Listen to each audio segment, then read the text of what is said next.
Salut, je m'appelle Martin Pintal, je te présente aujourd'hui les 1001 qualités de l'être humain, 5 à la fois, 5 par jour. La raison pour laquelle je fais ça, c'est que je crois qu'on a tous besoin d'un petit coup de pouce au moral et que de se faire rappeler nos qualités ne peut être que positif. Je commence immédiatement avec la première qualité du jour. Je parle d'être accueillant. Accueillant, évidemment, c'est de mettre à l'aise les autres, autant dans un groupe que chez soi. Si je regarde de mon côté à moi, être accueillant ne s'applique pas méga parce que je suis quand même pas installé pour recevoir des gens. J'ai pas beaucoup de connaissances au niveau de la bienséance. C'est pas des choses que j'ai apprises. Donc, celui-là s'appliquera pas pour moi aujourd'hui. Je continue avec les points. Numéro 2, être beau, être belle.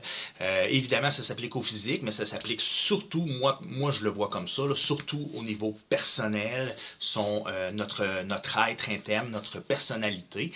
Je crois de mon côté être une belle personne. Je crois avoir un beau physique et une belle personnalité. Pas très accessible, mais belle quand tu la découvres. Si je passe au point numéro 3, qualité numéro 3, être captivant. Ça, c'est super à plein d'égards pour dans plein de sphères de notre vie. Être captivant, savoir attirer l'attention de l'autre et surtout garder l'attention de l'autre. Ça peut être génial au niveau professionnel, au niveau social, au niveau personnel avec, si on veut, captiver l'être aimé, c'est plus facile. Donc, de mon côté captivant, je pense être quelqu'un de captivant. Je pense être quelqu'un là, qui est capable d'attirer, de garder l'attention des autres pendant un certain moment.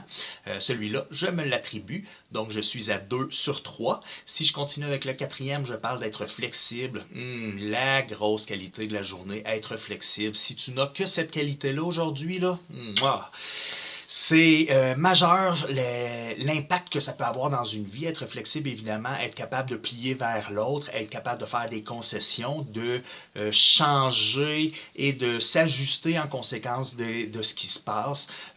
Honnêtement, être flexible, c'est une grosse qualité que je n'ai pas. Malheureusement, je suis quelqu'un de très fermé, très strict dans ma façon de penser. J'ai beaucoup de difficultés à bouger. Si tu réussis à me convaincre, si tu me fais voir le bon côté, oui, je vais bouger, mais il faut que tu arrives à ça parce que sinon je bouge que dalle. Point numéro 4, ça fit un peu, obstiné. Donc, être obstiné peut être évidemment une très belle qualité, peut être aussi un défaut, mais quelqu'un qui est obstiné dans un projet et qui continue, peu importe ce que les autres vont lui dire, peu importe ce que les autres vont essayer de lui nuire ou de l'arrêter, ça peut être une fichue belle qualité.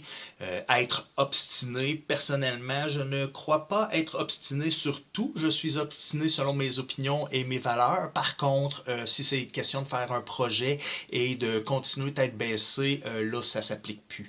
Donc, je dirais peut-être 1.5 pour moi, celui-là. Voilà, donc pour aujourd'hui, personnellement, j'ai un score de 2.5. Toi, tu as combien? Je suis curieux de le savoir. J'aimerais beaucoup que tu l'inscrives dans les commentaires en bas pour que je puisse avoir une petite idée. En même temps, je suggère toujours de poser la question à ceux qui t'entourent, de valider avec eux, voir leur point de vue. Des fois, ça peut être très intéressant de comparer les deux. Si tu aimes ce genre de contenu, abonne-toi. Un petit pouce si tu veux m'encourager. Puis on se dit à demain. Bonne fin de journée.